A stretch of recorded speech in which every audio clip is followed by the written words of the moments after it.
Principles of material handling, सामग्री प्रबंधन के सिद्धांत। तो नेक्स्ट आप देखते हैं कौन कौन से प्रिंसिपल्स होते हैं मटेरियल हैंडलिंग के।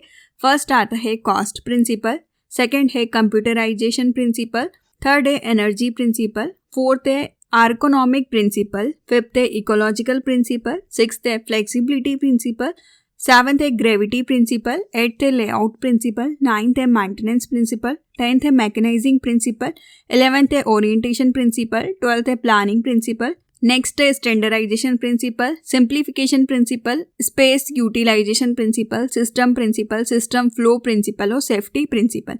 इनको डिटेल में देखने से पहले डिस्क्रिप्शन में आप मटेरियल हैंडलिंग से रिलेटेड डिफरेंट टॉपिक्स पे वीडियो देख सकते हैं। वीडियो अच्छा लगे तो प्लीज़ लाइक कीजिए, चैनल को सब्सक्राइब कीजिए और कमेंट कीजिए। और किसी टॉपिक पे वीडियो चाहिए तो आप कमेंट कर सकते हैं। तो इन सभी प्रिंसिपल्स को हम डिटेल में देखते हैं। ये प्रिंसिपल जब भी आप मटेरियल हैंडलिंग कर रहे हैं, मटेरियल को हैंडल करते हैं, जब भी उसका मूवमेंट होता है ट्रांसपोर्टेशन में, स्टोरेज में, तब आपको कौन कौन से प्रिंसिपल्स को फॉलो करना होता है। फर्स्ट आता है कॉस्ट प्रिंसिपल। इसमें आप देखते हैं कि जो भी आपके मटेरियल हैंडलिंग के खर्चे हो रहे हैं, पैसे लग रहे हैं, कॉस्ट आ रही है, आप उसको कैसे कम कर सकते हैं, क्योंकि इसमें आपको बहुत सारे रोबोट, मशीन्स का, टेक्नोलॉजी का, लोगों का यूज़ करना होता है। तो आपको देखना है कि आप कितनी कम कॉस्ट में मटेरियल को हैंडल कर सकते हैं। सेकेंड आता है कंप्यूटराइजेशन प्रिंसिपल। इसमें आप इनकरेज करते हैं आप कितना ज़्यादा कंप्यूटर का या फिर ऑटोमेटिक सिस्टम का यूज़ कर सकते हैं मटेरियल को हैंडल करने के लिए। थर्ड आता है एनर्जी प्रिंसिपल। ये प्रिंसिपल कंसर्न करता है कि आप कितना एनर्जी का यूज़ कर रहे हैं आपकी मटेरियल हैंडलिंग के लिए। नेक्स्ट आता है एर्गोनॉमिक प्रिंसिपल। इसमें आप आइडेंटिफाई करते हैं कि ह्यूमन की क्या कैपेसिटीज़ है, मतलब ह्यूमन की क्या लिमिटेशन है, वो क्या क्या काम कर सकता है और क्या क्या नहीं कर सकता है।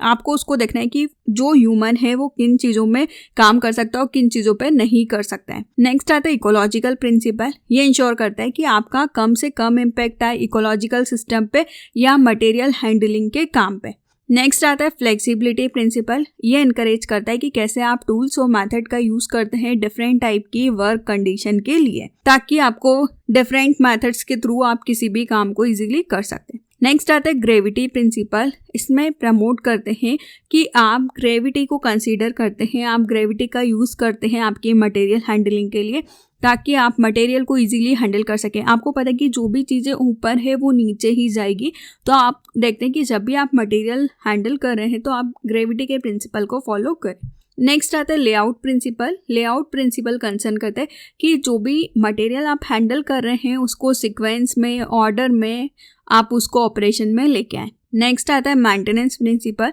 मेंटेनेंस प्रिंसिपल बताता है कि रेगुलरली जो भी आपकी मशीन्स है उनको रिपेयर की ज़रूरत है, डिवाइसेस को रिपेयर की ज़रूरत है, तो आप उनको करवाते रहें ताकि वो इफ़िशिएंटली तरीके से काम करती रहें। नेक्स्ट आता है मैकेनाइजिंग प्रिंसिपल।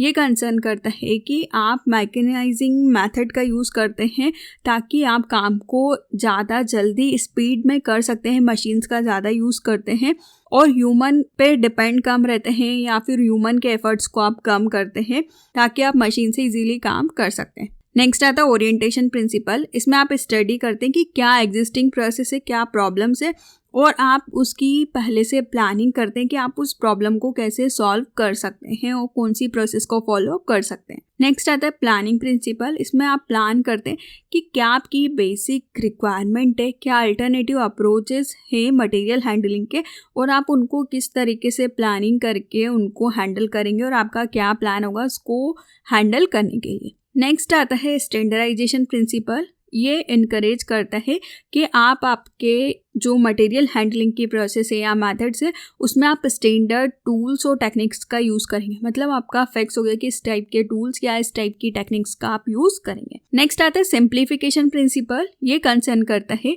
कि आप जो मटेरियल हैंडलिंग की प्रोसेस है उसको जितना हो सकता है ईजी और सिंपल बनाने की कोशिश करते हैं ताकि आप बहुत ईजीली किसी भी काम को या सिंपली किसी भी काम को कर सकते हैं। नेक्स्ट आता है स्पेस यूटिलाइजेशन प्रिंसिपल। ये इनकरेज करता है कि जो भी आपके पास स्टोरेज में, वेयर हाउसेस में स्पेस अवेलेबल है आप उनका कितने अच्छे तरीके से यूज़ कर सकते हैं।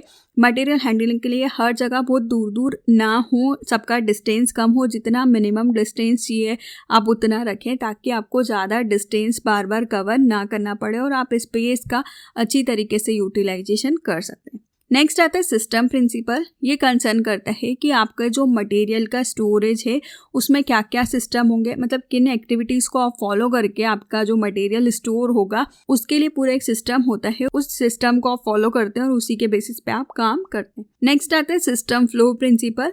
ये कंसर्न करता है कि क्या फिजिकल मटेरियल का फ्लो होगा डेटा फ्लो के साथ में, मतलब कोई भी प्रोडक्ट या मटेरियल कैसे फ्लो होगा, उसका कैसा मूवमेंट होगा, तो आप उसको एक सिस्टम की तरह 1 by 1 या किसी मेथड की तरह उनको फ्लो करते हैं। नेक्स्ट आता है सेफ्टी प्रिंसिपल। ये कंसर्न करता है कि जो भी आपके वर्कर्स काम कर रहे हैं मटेरियल हैंडलिंग के लिए, उनके लिए आपको रूल्स रेगुलेशन बनाने हैं उनकी सेफ्टी के लिए, ताकि कुछ भी एक्सीडेंट ना हो, उनके लिए रिस्क ना रहे, वो प्रोटेक्टेड फील करें और इजीली काम कर सकें। तो ये कुछ प्रिंसिपल्स होते हैं जो कि बहुत इंपॉर्टेंट होते हैं मटेरियल हैंडलिंग के लिए, और आप इनको मटेरियल मैनेजमेंट में, मटेरियल हैंडलिंग की प्रोसेस में इनका यूज़ करते हैं ताकि आप इफ़िशिएंटली और इफ़ेक्टिवली तरीके से मटेरियल को हैंडल कर सकें। वीडियो अच्छा लगे तो प्लीज़ लाइक कीजिए, चैनल को सब्सक्राइब कीजिए और कमेंट कीजिए। और किसी टॉपिक पे वीडियो चाहिए तो आप कमेंट कर सकते हैं। Thank you.